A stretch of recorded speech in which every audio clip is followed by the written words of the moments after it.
name is Edward Collin, K-O-L-L-I-N-G. Yes, I do. Mr. Collin, what is your occupation? I'm a professional planner, licensed in the state of New Jersey since I think the early 1980s. I'm also certified by the American Institute of Certified Planners, again from the same period of time. Graduated from Rutgers University in 1974. I've been pretty much constantly employed in the field since that time. In the early 80s, I was the director of planning in the city of Jersey City. Through the decade of the 1990s, I was the director of the Economic Development Corporation in the city of Elizabeth. I've appeared before boards of adjustments and planning boards throughout the state of New Jersey, literally hundreds of times.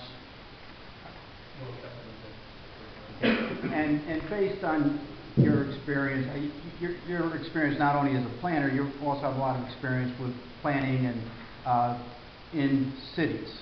The bulk of my experience is as an urban planner, yes. Okay. And you have heard the testimony of Mr. Mercado and Mr. Johnson this evening. Are you familiar with the zoning ordinance and the master plan of the city of New Brunswick? Yes, I have reviewed it. Okay. And are you also familiar with the subject property and the surrounding neighborhood? Yes, I've gone to the site and walked around the blocks in the neighborhood. Okay. And can you indicate to the board why we're here tonight? Well, we're here tonight primarily because of the D variances that are involved. One is a use variance. The uses are permitted in this district, but specifically the ground floor is to be commercial, and we were asking for one ground floor residential unit. And then we're also here for a D4 floor area ratio variance. In addition, there's a couple of bulk variances for building coverage and impervious cover, and we're also seeking a variance for the loading area and the parking issue. Okay. And again, so the record is clear. The building coverage in the zone is 60%, and what we are proposing is 79%. That's correct. Okay. And the impervious coverage, 90% is allowed, and we're slightly over 92. Is that correct? That's correct. And you don't have any loading area? No, this property exists. The uses exist. The ground floor commercial and residential above. The lot configuration and size is about 30 feet wide and ranges, I think, 95 feet on one edge and 101 on the other edge. This isn't the type of property where you could accommodate a loading area. It's a very traditional neighborhood commercial kind of property where loading areas were never ever provided. Okay. And again, you're speaking of parking variances. We're not providing any parking. Again, the way these neighborhood commercial areas evolved, there was not on-site parking. These areas evolved when automobile usage was much less, and these uses tend to serve a local market area. And you indicated to the board in reviewing the application, listening to the testimony, and again visiting the area, are there any unique aspects of this application? Well, I think when you look at the building, you look at the property and what's proposed, it's very consistent with what's along French Street. You walk up and down French Street from where the hospital is up past this property. It's all ground floor commercial uses. It's all residential above. There are very narrow setbacks between the buildings. It's pretty much a continuous neighborhood commercial district, and this is, I think, very consistent with that. The uses proposed, as I pointed out, are permitted in the district, except that we're looking for the ground floor residential for the handicap accessible unit, and that's being located on the side street, which is more residential in character and adjacent to another residential property, so I think that that's appropriate in that regard. Obviously, these aren't inherently beneficial uses, but I think that they're serving a local need, and that the accessible unit, I think, is typically that's needed and it's actually required. I think the way the building is designed, it's designed to continue, as I said, the character of the neighborhood district. It's a corner property, So therefore, it's not unusual in urban design for the corner property to be a little taller, a little bit more pronounced, so I think it fits into that, the neighborhood in that way as well. The building, as originally designed, as was mentioned by the architect, were all large units, which in my opinion would be inappropriate in this area. You have it's a commercial district primarily, so you don't want to have large units that generate a lot of children, because it's not really an area appropriate for children right on the commercial street. So I think the smaller units are more appropriate, and I think that's another aspect of this design that helps to fit into this proposal. So I think those things show that the site is well suited for this use, and the use has been well designed to be accommodated on the site. Now, again, we've indicated that one of the things that we are seeking is basically a coverage variance for the building. You've heard the testimony of Mr. Mercado. If again we reduce the coverage and have more open space, are we then susceptible to the same issues that we had before? Right, he does have that concern, and I can understand that. And I think that this additional coverage is somewhat mitigated because of the fact it's a corner property, so you have more air and light to this building from the streets itself. The impact on the adjacent residential property down the street is somewhat mitigated too, because that property has a driveway on the left side, so that building, the residential building, has a separation from the property line itself. I was there and looking down the back of the rear yards at front on the French Street, and as you go further down the street, there are a couple of three-story brick buildings that are residential above, commercial.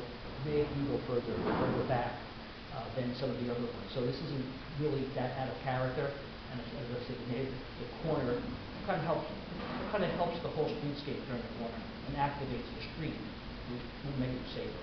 Okay. And again, the impact, if you're looking to the subject property from our neighbor on Alexander Street, what kind of building is that on Alexander Street adjacent to it? It's a pretty traditional wood frame residential structure, 2.5 stories and 2 stories, little porch, 2 stories and a peaked roof above. Right now it has to be boarded up. Okay, but there is separation from that structure to our building by the driveway and the garage. Right, facing the building is a driveway on the left-hand side, and there's a detached garage in the rear. And then on the other side, where we have the other alleyway, there is, again, a building there in close proximity to our property line. Right, as you go down the street from our property, they all have ground floor commercial, they all have, well, the building right next door is two stories over, the second story is sort of under the peak. Then there's a little bit of a driveway between that building, and it looks like they have some parking in the rear there for that particular building. But the rest of them are very close as you go down the block, so it's pretty much the same character. Now, the other variance that we are seeking is a parking variance. Yes. Okay. And would you care to comment and opine on the parking variance? Well, from our discussions, these units are smaller, and Mr. Mercado had discussed it in our meetings. The tenants here will not typically own a car. Yes, there will be some, but the impact should be minimal. There will not be a great deal of automobile ownership. As you pointed out, there's a fair amount of bicycle usage as an alternative to automobile in this neighborhood. There are buses that run in front of the property. I myself, when I came to visit the site, walked up from the downtown, so it's really not that far a walk either. So I think that mitigates these impacts to a certain degree. So I think that for the amount of impact that the off-street parking will create will not be substantial. And in fact, there is a bus stop right across the street, or on either side of the subject property, right there at the intersection of French and Alexander, right at that intersection. Right. There's a little public park across the street. And even the train station is within walking distance, and if there is need for parking, there are, again, within some walking distance or walking distance, there are parking lots available if there are tenants who want to maintain cars. If they really wanted to maintain a car and needed to, they could find such a commercial lot. Okay. And this is a fairly consistent use and development with limited or no parking in an inner city area. Right. As I said, typically these neighborhood commercial districts developed, right along the street, very little side yards, and the ability to provide parking is non-existent. Okay. Now, I asked you if you reviewed the master plan of the city of New Brunswick, and does the master plan give the board any guidance as far as rendering a decision in this application? Yes, I think Mr. Bignell actually mentioned in his report that this area is recommended for, and this lot is recommended for community commercial. There's a goal on page 13 that talks about increased residential land usage through infill, rehabilitation, and redevelopment at housing densities and types appropriate to the character of the existing neighborhoods. This particular neighborhood, this particular street, the character is mixed use. It's residential over commercial, so I think we're consistent with what that goal is. There's a discussion on page 19 about things like workforce housing, and although this building is not restricted in terms of incomes, the likelihood is that these rents will be affordable to people who are working people. So I think that we're along in that same vein. And there's a recommendation that in the C districts, the C1, C2A, C2B, etc., that residential uses should be provided in the form of mixed-use development, and that is directly applicable to what we're talking about here. And then later on, under some specific changes, I believe it's page 57, it discusses that the city should review its land use strategies and regulations in order to strengthen them to create sustainable mixed-use neighborhoods. And it goes on to say there should be a variety of housing choices that address neighborhood housing needs and neighborhood accessibility to convenience retail, central business districts, and such. So I think, again, this is in that same vein. And does the municipal land use law give any guidance to this board as to what the board should be looking at and whether they should approve this application? Well, I think that because these uses are permitted in the zone, so we're advancing the purposes of the zone plan, the intent of the zone plan. I think we advanced some of the recommendations of the master plan. So I think that shows that we're going to general welfare, which would be consistent with 40:55B-2A, which is to encourage municipal action to guide the appropriate use or development of lands in a matter of public health, safety, morals, and welfare. So I think that we do that. We do promote general welfare through this application. There's also subparagraph G that discusses sufficient space and appropriate location for a variety of different uses. And again, this is that type of appropriate location for this type of mixed-use project. It's been recommended in the master plan and such as well. Also, subparagraph I talks about promoting a desirable visual environment. And as the architect mentioned, the building is getting a little worn. It's a little frayed around the edges, and this will be significant uplifting, facelift for the property. It's more prominent than your typical building because it's on a corner, so I think that promotes that desirable visual environment as well. In your experience, when people rehabilitate or upgrade a building in an older neighborhood, does that have a general overall positive impact on the neighborhood as a whole, not only on this site?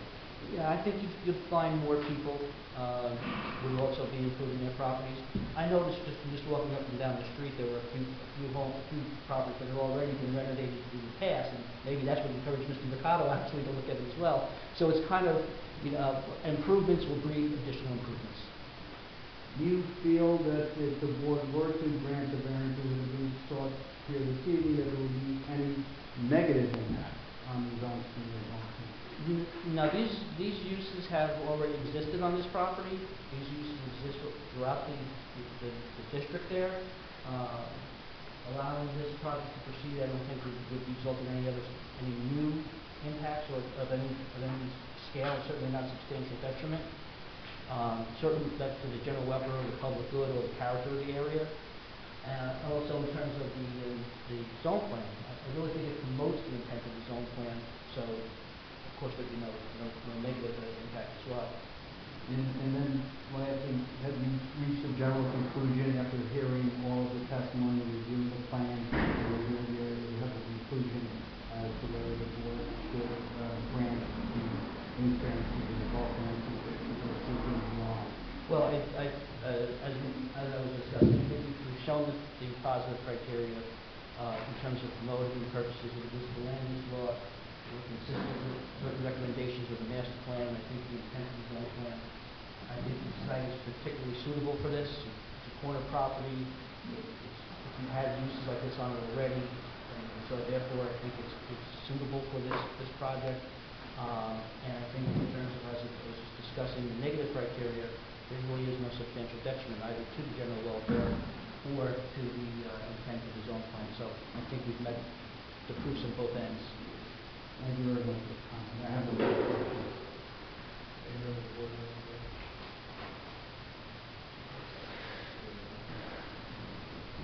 Unless the board wants to hear from the engineer, I will end my testimony. Again, we've had numerous meetings. I think Mr. Gould again had issued, as we went along, numerous reports as we've made revisions to the plans. We've addressed all of the engineering comments. So I think really there's not a lot of engineering on this site. It's really mainly the building. And so unless the board wants to hear from the engineer, I will then end my testimony this evening. At this time, I'll open it up to the public for comments or questions.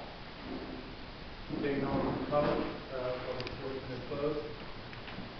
Questions from the board?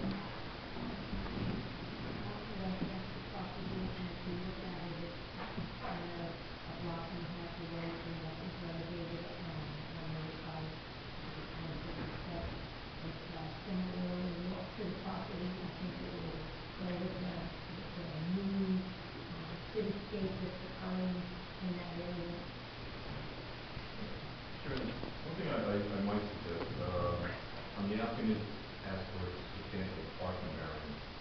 I do not believe residential parking permits are required in this area, but one thing the applicant might consider is waiving any rights to resident parking permits.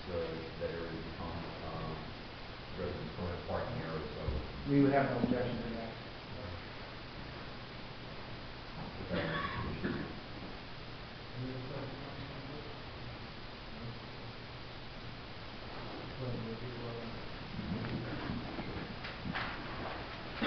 Following conditions, we will consider this upon terms of the city engineering report dated January 23rd, 2014, upon terms of the Big North Consulting Group report dated January 23rd, 2014.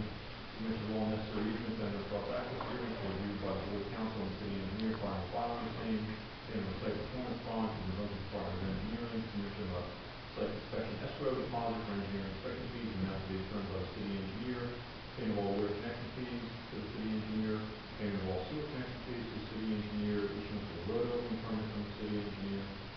Planning review, escrow permit for all anticipated local sewer reviews. Payment of any other fees to the city of Brunswick if applicable. Notice of pending planning board approval or waiver of same for soil conservation district approval if applicable.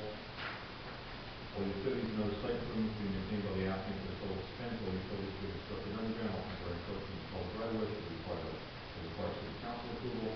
All construction staying shall be done on site unless the encroachment is same in public right of way shall be approved by the city council. Tracking path to install all construction access and all fixings to be pointed out to the director of public works. Replacement of damaged streets, curbs, and sidewalks as per the direction of the city engineer. And no residential parking permits to be issued to residents of this property, nor the variance that the applicant testified to this evening. Do you want to add anything about the landscaping or the plans? Just a final landscaping, final site plan landscaping plans to be submitted to TAC review approval. Then the applicant will be on the board of the site.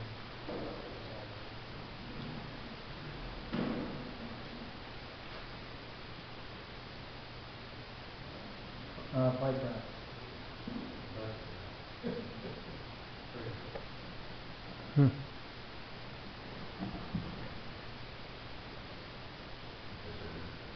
Party board use for non-brick siding, and the applicant will provide public storage facilities on site.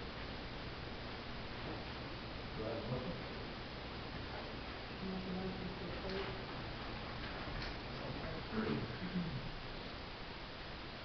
Judy Mantrice? Yes. Doug Sheehan? Yes. Ed Chester? Yes. John Zimmerman? Yes. Mike Manzella? Yes. Steve Elliott? Yes. John Cox? Yes. Thank you very much.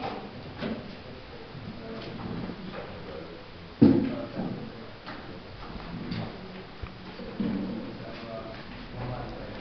Annual report of the zoning board of adjustment to review the variance granted by the city of Berlin zoning board of adjustment during the 2013 calendar year in accordance with NJSA 46. Okie Bao giờ chưa có.